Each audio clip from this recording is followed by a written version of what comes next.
शांति।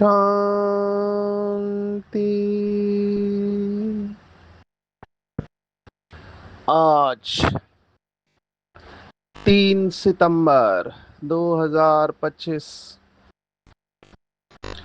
भारत में बुधवार है। Today is 3 September 2025 and it's Wednesday in Bharat. आज की मुरली का जादुई रहस्य स्वयं को प्रेरणा देने के लिए magical secrets of today's Murli for motivating the self। आज की सहकार मुरली में बाबा ने एक शब्द लिया है जो लौकिक में भी लोग इस्तेमाल करते हैं, फिलोसोफर। और ये शब्द मुझे भी व्यक्तिगत रूप से बहुत पसंद है, जिसके ऊपर हम लंबे समय तक बोलते हैं। मुझे भी समय कम पड़ेगा एक शब्द के ऊपर, और वो शब्द है यात्रा। यात्रा को अंग्रेजी में कहते हैं जर्नी। आज की पूरी मुरली हम यात्रा के ऊपर लेने वाले हैं। बाबा की मुरली को अगर कनेक्ट करना चाहे तो बाबा ने यात्रा के साथ एक शब्द इस्तेमाल किया, तीर्थ यात्रा। अब यात्रा बहुत प्रकार की होती है। तीर्थ यात्रा बोलते ही भक्ति की बात आती है, और अगर इसमें एक शब्द और ऐड करें तो तीर्थ यात्रा पर जब जाते हैं तो पवित्र रहते हैं। तो तीर्थ यात्रा और पवित्रता, इसके ऊपर पूरी मुरली आ गई है। वरदान भी चिंता और भय के ऊपर है। बहुत हॉट टॉपिक है। हम इसकी गहराई में जाएंगे। सबसे पहली बात, मनुष्य का जीवन एक यात्रा है। हम सब यात्री है। यात्रा कितने प्रकार की है? लोग हद की यात्रा देखते हैं। समझो, भारत में 4 धाम की यात्रा करते हैं, या कोई अमरनाथ यात्रा पर जाते हैं, या वैष्णो देवी की यात्रा करते हैं, या फिर वो कैलाश मानसरोवर की यात्रा करते हैं। भारत के कई राज्यों में हमने देखा है, अभी बाबा ने सेवा के लिए भारत के सभी राज्यों में भेजा है, तो कई शहरों में और गांव में कितने प्रकार की यात्रा रहती है। अगर गहराई से देखा जाए तो भारत में हर दिन कोई ना कोई यात्रा चली रहती है। लोग इसे पवित्रता के साथ जोड़ते हैं कि यात्रा पर जाना पवित्र समझते हैं। ये हो गई हद की यात्रा। अगर हम गहराई में जाए, बहुत गहराई में जाए, तो हमको एक बात स्पष्ट रूप से महसूस होती है कि आत्मा जो है वो अनंत काल से, अनंत शब्द मैं इस्तेमाल कर रहा हूं, अनंत माना जिसका अंत नहीं है, जिसका आदि भी नहीं है, अंत भी नहीं है, ऐसे अनंत काल से आत्मा यात्रा पर है। आप सोचो, इसके गहराई में जाओ।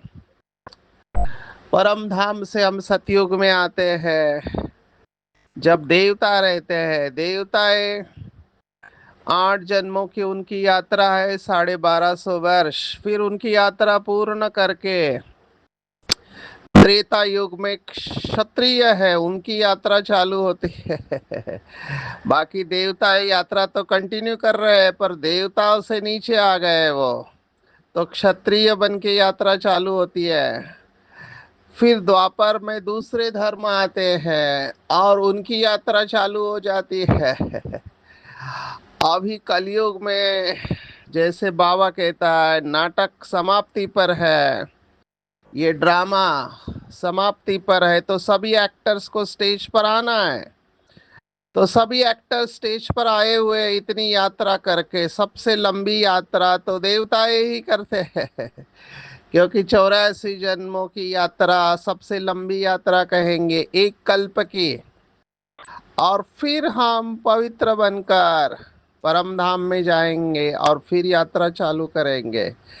ऐसा ये चक्र कितने बार घुमा है, अनंत काल से ये यात्रा चल रही है।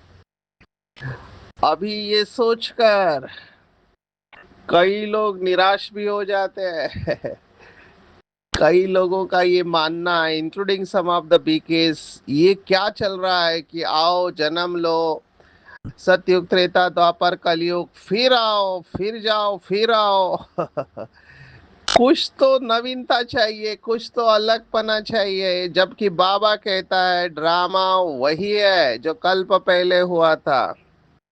तो कई लोग सोचते हैं कि इससे कुछ अलग होना चाहिए, पर वो भी यात्रा है। इसको हम अंग्रेजी में एक शब्द इस्तेमाल करते हैं, फैंटेसाइजिंग।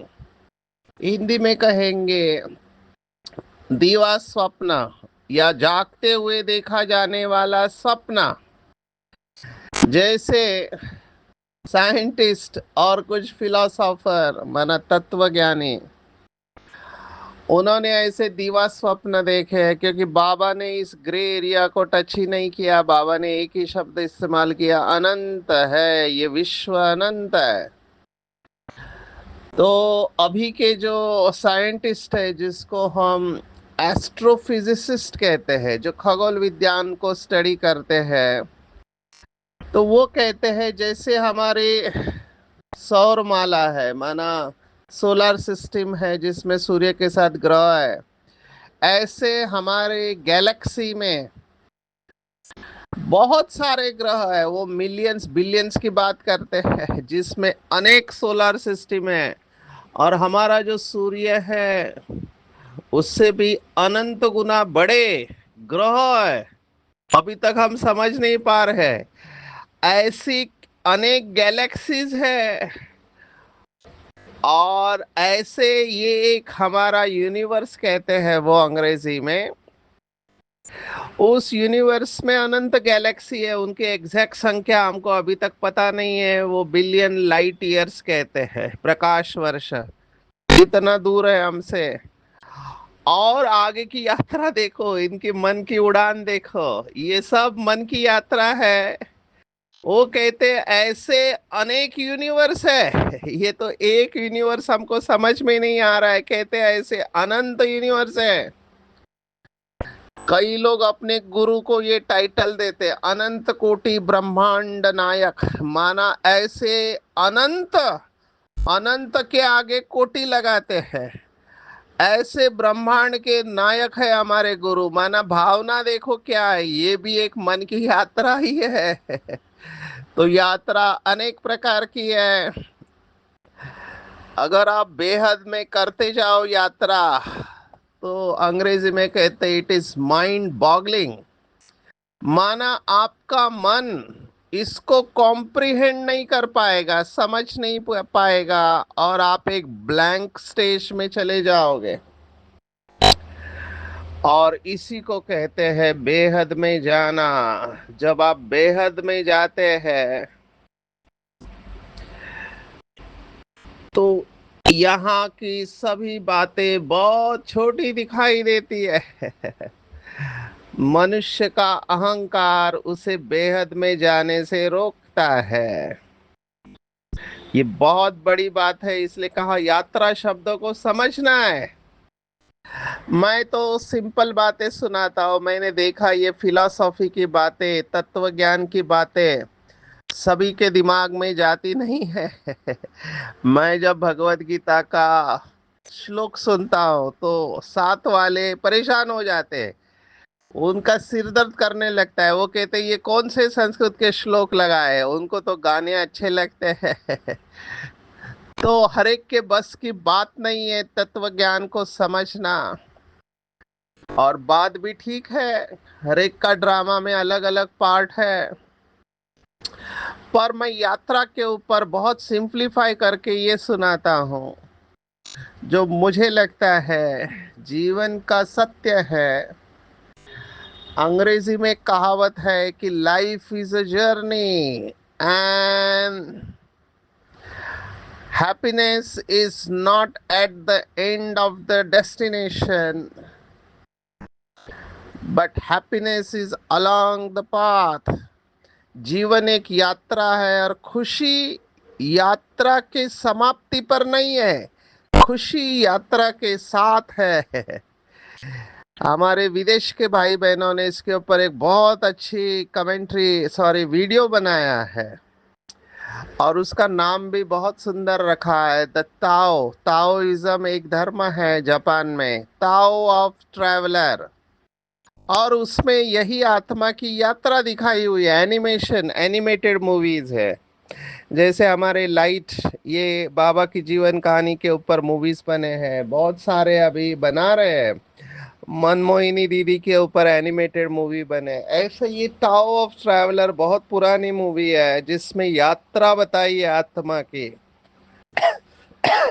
आते हैं आज की मुख्य मुरली के पॉइंट के ऊपर कि भगवान अभी जो यात्रा पर लेके जाते हैं, तीर्थ यात्रा पर, उन्हें पंडे कहा गया है।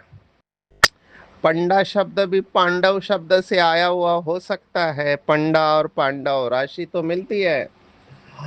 और सबसे बड़ा पंडा जिसे आज बाबा ने कहा सत्य पंडा, वो है शिव बाबा। हमें सच्ची सच्ची यात्रा सिखला रहा है। तो स्वयं भगवान हमें यात्रा करा रहा है, सोचो कितनी नशे की बात है। और कह रहा है, ये बाबा की इकोनॉमी की बात मुझे बहुत अच्छी लगती है। बाबा ने कहा इसमें, माना इस यात्रा में, न ठंडी न गर्मी की बात है, न धक्के खाने की बात है। आप सोचो लौकिक यात्रा में कितना धक्का खाना पड़ता है, मैंने तो ये देखा है। मंदिरों में कितनी लंबी लाइन होती है, बेचारे अभी मेरे को तो बहुत रहम आता है। एक मंदिर में मैंने देखा एक अपाहिज, वो अपनी लकड़ियों के सहारे लाइन में खड़ा है। तो मुझे बहुत रहम आया। मैंने दिल से कहा बाबा इसकी मनोकामना पूर्ण करना। सोचो, बूढ़े बूढ़े लोग हैं, माताएं हैं, लाइन में लंबा खड़ा रहते हैं, और ठंडी में भी खड़े रहते हैं तो गर्मी में भी खड़े रहते हैं। अभी कैलाश मानसरोवर देखो, आप में से कुछ लोग गए होंगे वहां पे जाने के लिए, फिटनेस, क्योंकि वो हाई अल्टीट्यूड सिकनेस कहते हैं, ऊंचाई पे कई लोग बीमार पड़ जाते हैं। तो आपका लंग अच्छा होना चाहिए, फेफड़े अच्छे होने चाहिए। मुझे तो याद आ रहा है, मैं केदारनाथ गया था, वो तो ड्रामा प्लान अनुसार उत्तराखंड को नशा मुक्त करने का कैंपेन था। तो उत्तराखंड में ही चार धाम है, एक ही राज्य में गंगोत्री, यमुनोत्री और केदारनाथ, और एक कृष्ण का मंदिर है। तो ये चार धाम उधर ही है। तो हमने सोचा, हमने तो भक्ति किया नहीं, अभी आए हैं तो देख लेते हैं। तो हमने देखा, जो बाबा कहते हैं भक्ति में भावना होती है, बूढ़े बूढ़े लोग, बच्चे, जवान, सभी वो केदारनाथ यात्रा के लिए जा रहे हैं। अभी हमारा भी ड्रामा में पार्ट देखो, वो मंदिर के कपाट बंद होते हैं क्योंकि ठंडी बहुत होती है, वहां बर्फ गिरती है। तो कुछ महीने तक वो बंद रखते हैं मंदिर पूरा। तो हम ठंडी की शुरुआत में गए थे, और हम मुंबई वाले, हमको ठंडी की आदत ही नहीं है। हम लोग कभी स्वेटर पहनते ही नहीं है मुंबई में, क्योंकि ठंडी इतनी यहाँ होती ही नहीं है। तो वहां पर ठंडी में कांपते हुए हम देख रहे थे कि कितना लोगों की भावना है केदारनाथ के लिए। Same applies to Gangotri also, Ganga का उगम स्थान है। और मैं ठंडी में कांप रहा हूँ, और उधर गंगा ऊपर से जो आ रही है, मैंने वो वीडियो आज भी संभाल के रखा है। तो यात्रा पर वहां पे कई ब्राह्मण पूजा कर रहे थे, जो यात्रा के लिए आए हैं, माना लौकिक में ब्राह्मण है। कई लोग उस ठंडे पानी में उतर के स्नान कर रहे, जबकि उसमें उतरना ही कठिन है। तो हमने भी हिम्मत किया, लेकिन मैं कुछ मिनटों से ज्यादा वहां रुक नहीं पाया, इतना ठंडा पानी था।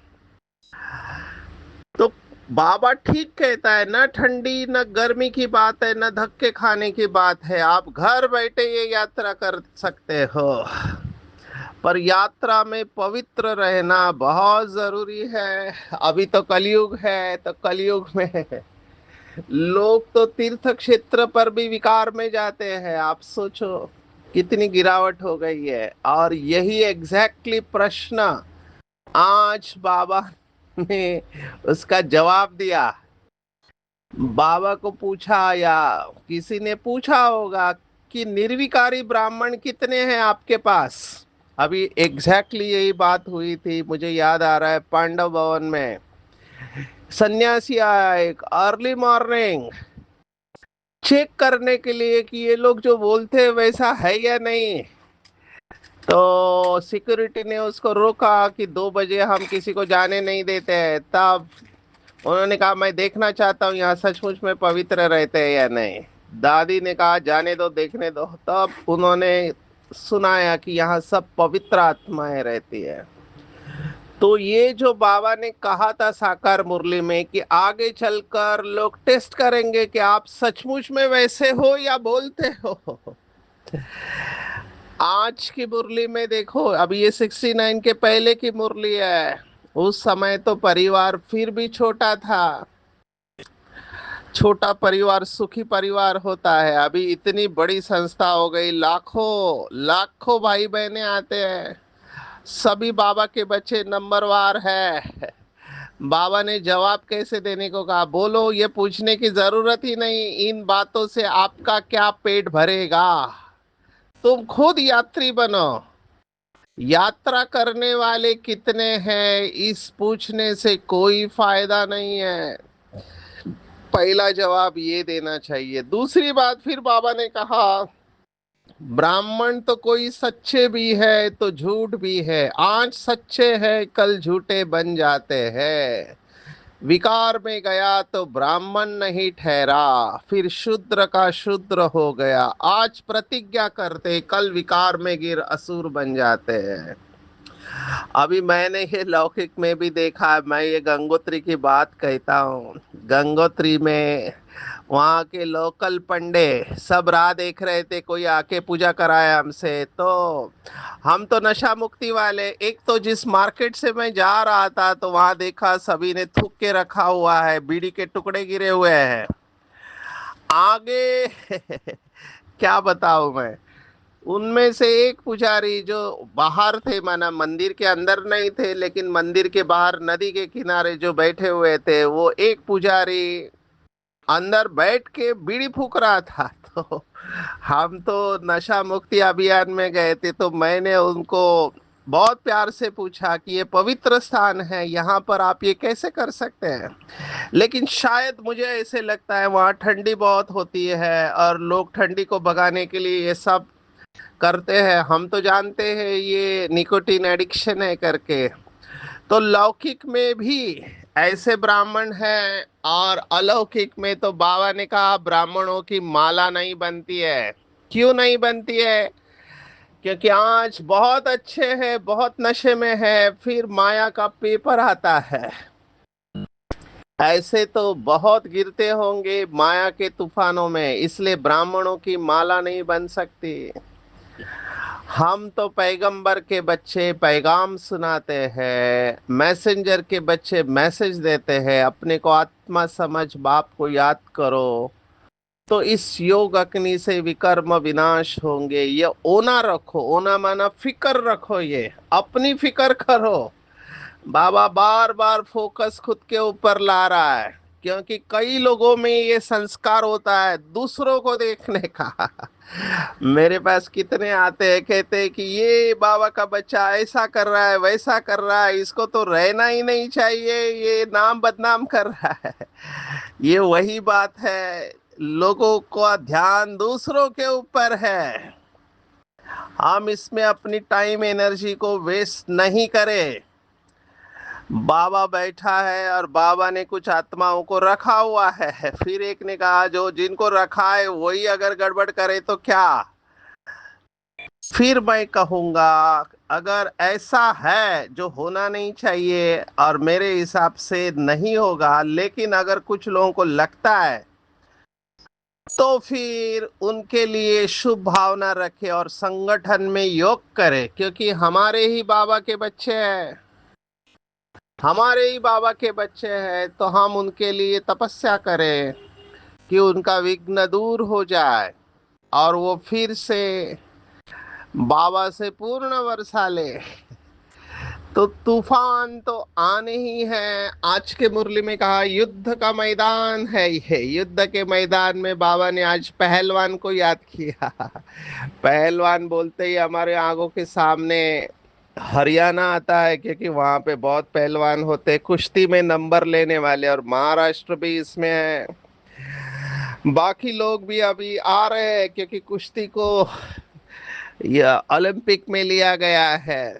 तो बाबा ने आज पहलवान को याद किया है कि पहलवान पहलवान का कितना नामाचार होता है। बाबा ने कहा बाबा ने कहा माया थक जाएगी, कुश्ती में जो पहलवान होते झट सामना कर लेते हैं, उन्हों का धंधा ही है।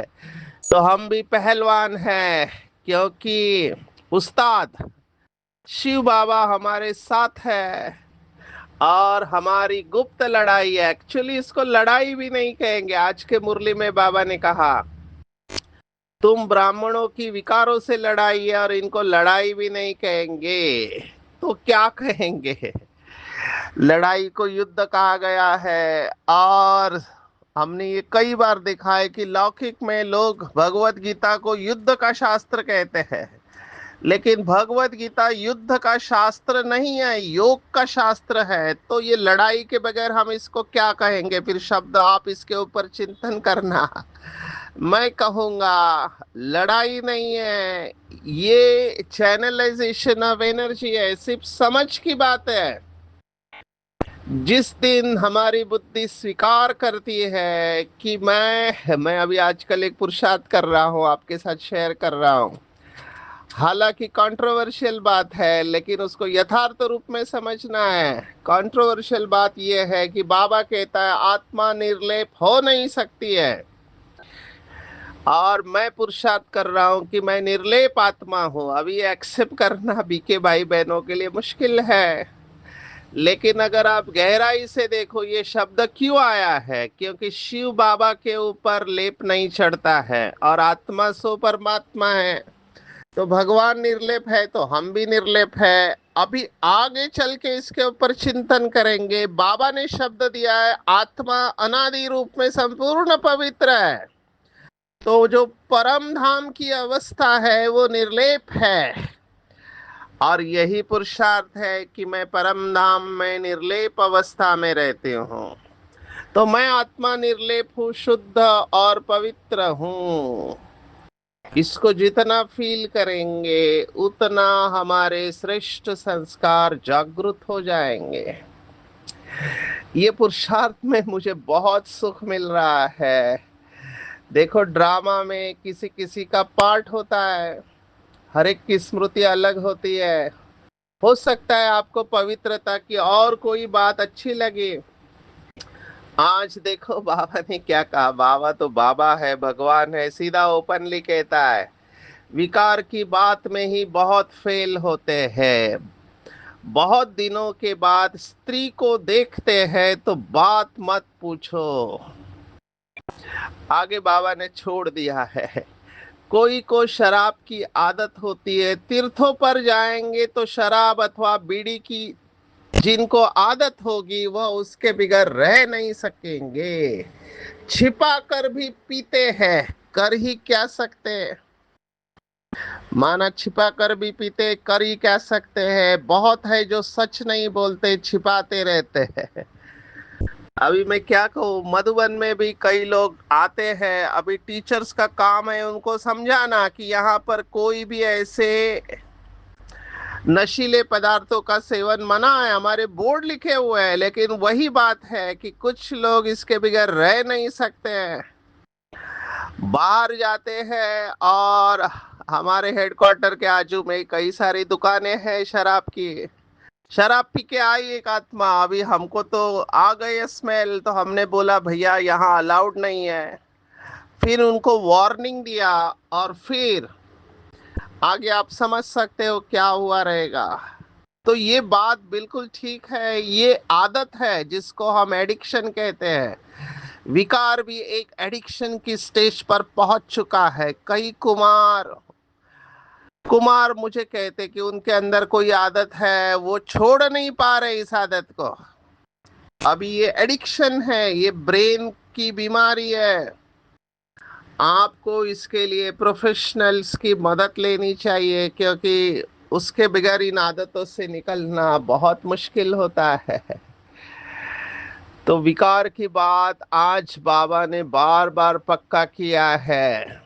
और बाबा ने तो स्पष्ट कहा है कि हमारे इधर सभी पवित्र नहीं है, कोई गिरता है तो अपवित्र हो जाता है।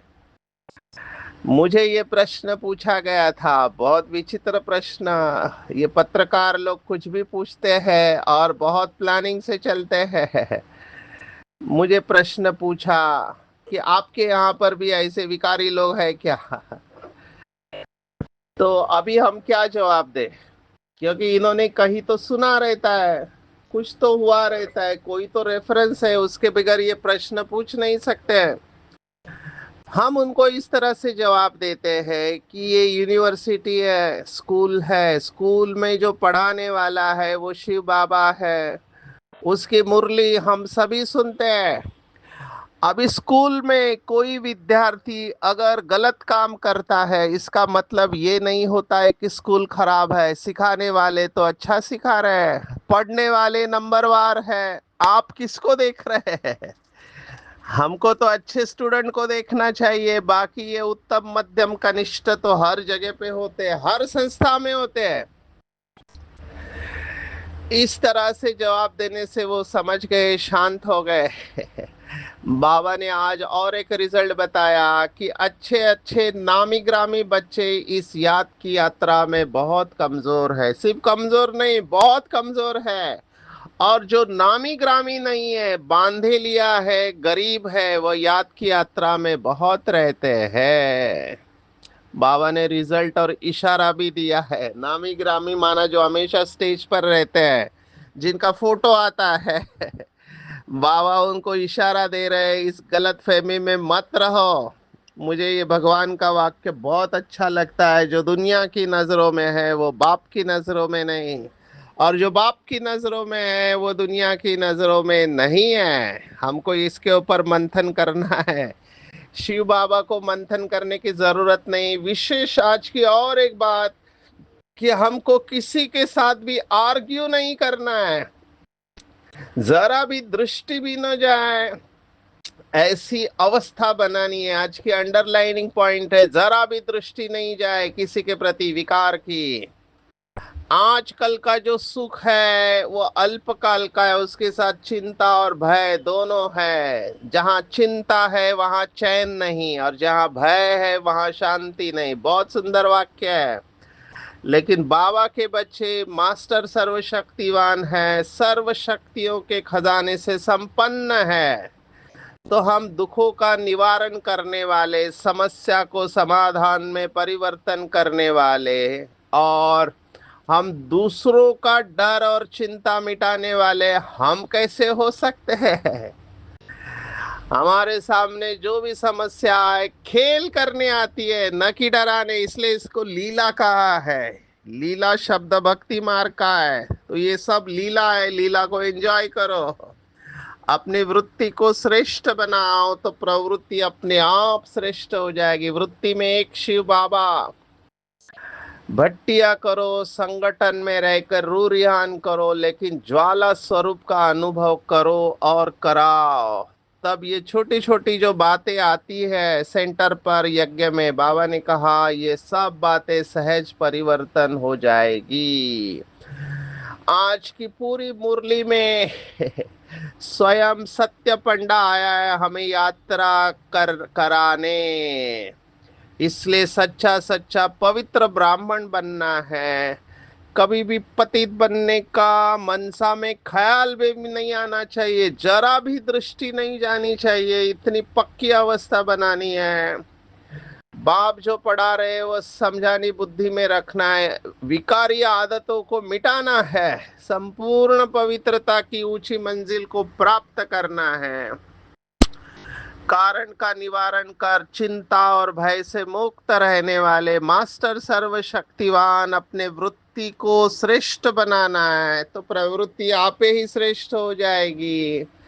और आपस में भट्टिया या रूरियान करके ज्वाला रूप अवस्था का अनुभव करना है और कराना है, तो छोटी छोटी बातें सहज ही परिवर्तन हो जाएगी। अच्छा, ओम शांति।